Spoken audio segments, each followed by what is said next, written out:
فاستعذ باللہ، تو اللہ کی پناہ مانگے شیطان مردود سے۔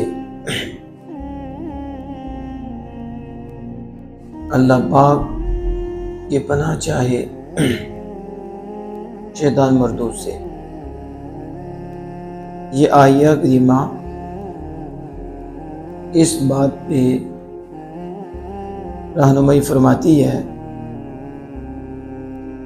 کہ قرآن پڑھنے سے پہلے اعوذ باللہ من الشیطان الرجیم پڑھا جائے۔ اس کا ایک مطلب یہ ہے کہ جب تم قرآن پڑھنے کا ارادہ کرو تو اللہ پاک کی پناہ مانگو، حفاظت مانگو کہ مالک تو شیطان مردود کے وسوسے سے ہماری حفاظت فرما۔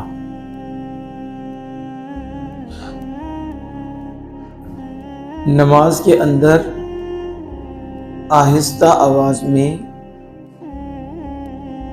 امام صاحب کے لیے پہلی رکعت میں سورہ فاتحہ سے پہلے اعوذ باللہ من الشیطان الرجیم پڑھنا سنت ہے۔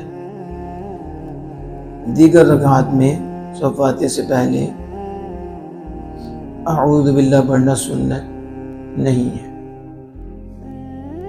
جب اکیلے نماز پڑھ رہے ہوں تو سورہ فاتحہ سے پہلے پہلی رکعت میں اعوذ باللہ من الشیطان الرجیم پڑھنا سنت ہے۔